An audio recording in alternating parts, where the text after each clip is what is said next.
जय श्री राम, जय बालाजी सरकार। नमस्कार दोस्तों, मैं सरिता शुक्ला अपने और आपके YouTube चैनल पर आप सभी का स्वागत करती हूं और बालाजी से प्रार्थना करती हूं कि आप सभी लोग सकुशल अपने घर सुरक्षित हों। दोस्तों, आज की वीडियो मैं बना रही हूं देवशयनी एकादशी को लेकर के। मैं इस वीडियो में आज बताऊंगी कि आखिर देवशयनी एकादशी क्यों है इतनी खास। कुछ बहुत ही विशेष बातें बताऊंगी और दो ऐसे चमत्कारिक उपाय बताऊंगी धन प्राप्ति के लिए। अगर आपके जीवन में आर्थिक समस्या है, अगर आप चाहते हैं कि आपके जीवन से आर्थिक समस्याएं दूर हों, आपको धन की प्राप्ति हो, तो इस वीडियो को अवश्य देखिए। अगर अब तक आपने मेरा चैनल सब्सक्राइब नहीं किया है तो तुरंत चैनल को सब्सक्राइब करिए, लाइक करिए, शेयर करिए, कमेंट करिए। कमेंट में जय श्री राम अवश्य लिखिए। पर वीडियो शुरू करने से पहले सबसे पहले सभी बड़ों को सादर चरण स्पर्श, छोटों को शुभ आशीर्वाद और जो मेरी उम्र के हैं उनको प्रेम भरा नमस्कार। और बताइए कैसे हैं आप सभी लोग। आशा करती हूँ कि बालाजी की कृपा से मज़े में ही होंगे और मज़े में ही रहिए।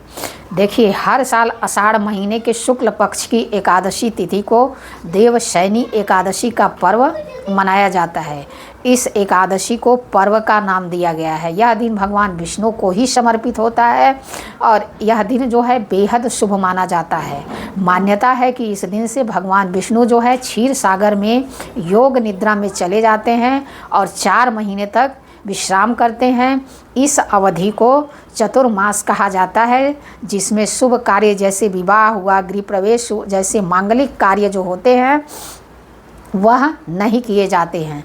भक्त जो है इस दिन भगवान श्री हरि भगवान विष्णु की पूजा करते हैं और अपने मोक्ष की कामना करते हैं। तो आइए सबसे पहले जानते हैं 2025 में देवशयनी एकादशी कब पड़ रही है। तो देखिए, 2025 में देवशयनी एकादशी जो है पड़ रही है। हर साल आषाढ़ माह के शुक्ल पक्ष की एकादशी तिथि को मनाई जाती है। इस बार यह तिथि जो है 6 जुलाई 2025 को पड़ रही है। हिंदू पंचांग के अनुसार तिथि की शुरुआत 5 जुलाई को शाम 6:58 से होगी और समाप्ति जो है 6 जुलाई की रात 9:14 पर होगी। यानी कि 6 जुलाई 2025 दिन रविवार को उदया तिथि के हिसाब से देवशयनी एकादशी का व्रत जो है रखा जाएगा। ठीक है। अब देखिए, जैसे एकादशी व्रत रहने का फल होता है, ठीक उसी प्रकार एकादशी व्रत के पारण का भी फल होता है। देवशयनी एकादशी व्रत का पारण जो है 7 जुलाई 2025 को किया जाएगा, यानी कि सोमवार को। और पंचांग के अनुसार पारण का शुभ मुहूर्त जो है 5:29 सुबह 5:29 से लेकर के 8:16 तक रहेगा। इस दिन द्वादशी तिथि रात 11 बजे ही समाप्त होगी, इसलिए व्रत का पारण जो है सुबह करना ही शुभ माना गया है। ठीक है। अब थोड़ा सा इस देवशयनी एकादशी का महत्व के बारे में समझ लेते हैं। बहुत लोग जानते हैं, बहुत लोग नहीं जानते हैं। इस एकादशी को पद्मा, हरिशयनी या आषाढ़ी एकादशी के नाम से भी जाना जाता है। मान्यता है कि इस दिन भगवान विष्णु जो है योग निद्रा में चले जाते हैं और कार्तिक माह के शुक्ल पक्ष की प्रबोधनी एकादशी को जागते हैं। तो इन 4 महीनों को चतुर्मास कहा जाता है, यानी कि इसी दिन से जो है चतुर्मास की शुरुआत हो जाएगी। अब जैसे चतुर्मास में क्या है कि कोई शुभ कार्य तो नहीं होते हैं, लेकिन पूजा पाठ, ध्यान, ये सारी चीज़ें ज़्यादा होती हैं, क्योंकि इस टाइम बरसात होती रहती थी। तो जो ऋषि मुनि पहले के थे वो लोग एक जगह रुक करके ध्यान, स्नान, दान, पूजा पाठ, ये सारे कार्य जो है करते थे, क्योंकि इस टाइम बहुत ज़्यादा यात्रा नहीं कर सकते थे। तो इसलिए जो है इसी दिन से चतुर्मास की शुरुआत होती है। मैंने पहले देवशयनी एकादशी के दिन व्रत रखने से जीवन में सुख, शांति और समृद्धि आती है। साथ ही व्यक्ति को पापों से मुक्ति और मोक्ष की प्राप्ति होती है। यह दिन जगन्नाथ रथ यात्रा के तुरंत बाद आता है, इसलिए इसका महत्व जो है बहुत ज़्यादा ही अधिक बढ़ जाता है। तो इसलिए जो है देवशयनी एकादशी के दिन भगवान विष्णु की आराधना करिए, उनकी पूजा करिए। और धार्मिक मैंने आप लोगों को बता दिया। अब मैं आप लोगों को, जैसा कि मैंने कहा था कि मैं आप लोगों को 2 उपाय बताऊंगी। मुझसे एक बहन ने पूछा था कि एकादशी व्रत की पूरी विधि उनको जाननी है कि एकादशी व्रत कैसे करते हैं। तो एकादशी व्रत आपको शुरुआत करना है, अगर एक मतलब प्रॉपर तरीके से मुहूर्त से शुरुआत करना है तो वह आप जो है कार्तिक माह में जब देव उठनी एकादशी यानी प्रबोधनी एकादशी आएगी उस दिन से आप एकादशी का व्रत उठा सकती हैं। बहुत ही शुभ माना जाता है। तब तक मैं आपको इसका वीडियो बना करके अवश्य दूंगी, इस पर पूरी डिटेल मैं आपको जानकारी दूंगी। अब चलिए मैं आप लोगों को जो है बताती हूँ कि जो मैंने आप लोगों को बताया कि इस दिन मैं आप लोगों को एक धन प्राप्ति के एक दो बहुत ही विशेष और सरल उपाय बताऊंगी। अब जैसे यह उपाय ऐसा है कि इसके लिए आप जैसे बहुत लोग हैं कि इस व्रत नहीं रह पाते हैं, तो वो लोग यह सोचते हैं कि क्या हम जो है कुछ उपाय करेंगे तो क्या उसका फल मिलेगा। तो बिल्कुल मिलेगा। भगवान की पूजा कभी भी व्यर्थ नहीं जाती है। आप लहसुन प्याज मत खाइए, हो सके तो चावल मत खाइए इस दिन, हो सके तो सरसों का तेल मत खाइए इस दिन। इस प्रकार से आप जो है रह करके पूजा पाठ करके लक्ष्मी नारायण की कृपा को अवश्य ही प्राप्त कर सकते हैं। तो इस प्रकार आप क्या करिए, जैसे कि एकादशी के दिन सुबह उठिए, स्नान करिए, लक्ष्मी नारायण की मतलब अगर आपके घर में तस्वीर है तो उसके सामने जो है खूब बढ़िया उनको जो है थोड़ा जल डाल करके शुद्ध करिए, उनको पीला फूल चढ़ाइए, उनको पीले वस्त्र चढ़ाइए, उनको जो है पीला हल्दी का टीका उनको लगाइए और अपने भी हल्दी का टीका अवश्य लगाइए।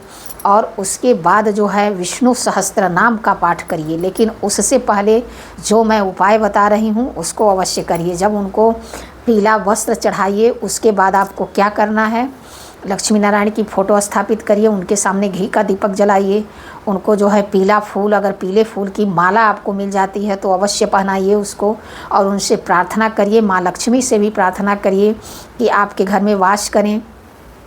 और उसके बाद आपको क्या करना है, एक पान का पत्ता, देखिए ऐसे एक पान का पत्ता आपको ले लेना है, ठीक है। इस प्रकार एक पान का पत्ता ले लेना है और इस पे आपको जो है पत्ते में यहाँ बीच में जो है आपको ओम विष्णुवे नमः, ओम विष्णुवे नमः यह मंत्र, देखिए मुझे इतना एडिटिंग नहीं आती है कि मैं आप लोगों को इस पे एडिट करके दिखाऊं। मैं आप लोगों को डिस्क्रिप्शन में यह लिख के मंत्र दे दूंगी, उस पे आप लोग देख लीजिएगा। ओम विष्णुवे नमः लिख करके हल्दी से लिखना है, लिख करके उसके बाद आपको क्या करना है, इस पे 2 इलायची हरी वाली, ऐसे 2 इलायची हरी वाली लिख करके इसको इस प्रकार से और देखिए पान डंठल वाला चाहिए, ऐसे मतलब इसको मोड़ देना है, ठीक।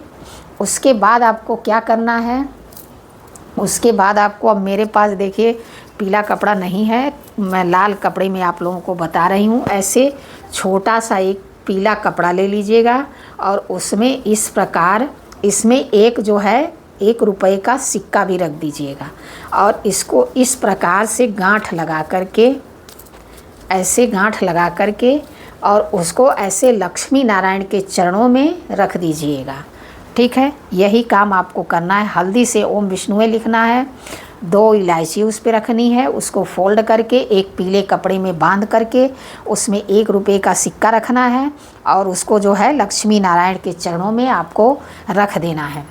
उसके बाद आपको क्या करना है, अर्पित कर देना है उनके चरणों में। उसके बाद आप विष्णु सहस्त्र नाम का पाठ करेंगे।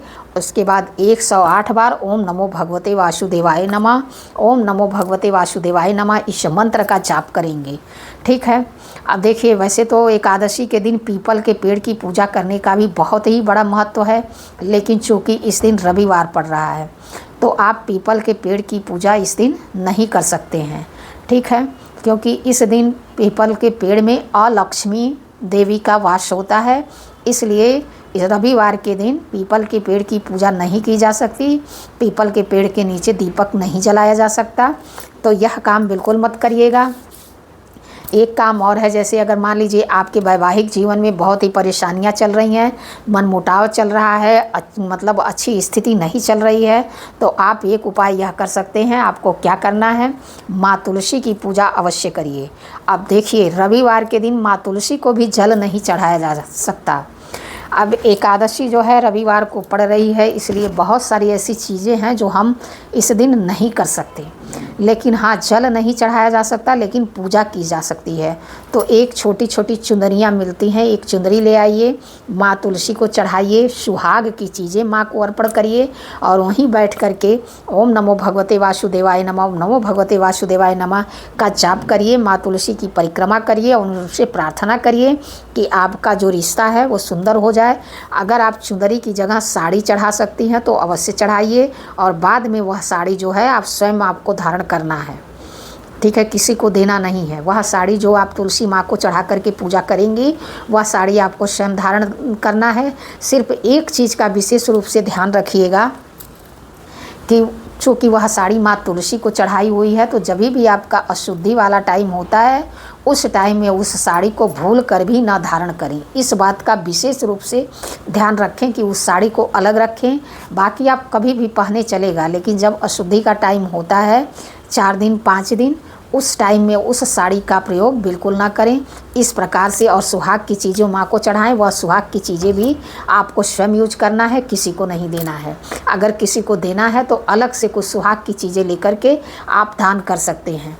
देखिए, इस दिन दान करने का भी बहुत ही बड़ा महत्व है, तो दान भी करिए, अन्न का दान करिए, धन का दान करिए, श्रृंगार का दान करिए, जितना कर सकते हो उतना अवश्य करिए। गरीबों की मदद करिए, किसी भूखे प्यासे को भोजन कराइए, बस चावल मत खिलाइए। इस प्रकार से आप जो है करके अपने जीवन को सुंदर बना सकते हैं। इस उपाय को अवश्य करिए, इन उपायों को, और अपने जीवन को बदलिए। बाकी वीडियो में अगर कोई गलती हो गई हो तो क्षमा करिए। ऐसी जानकारी के लिए हमसे जुड़िए, हमारे चैनल को लाइक सब्सक्राइब शेयर करिए। जय श्री राम, जय बालाजी सरकार।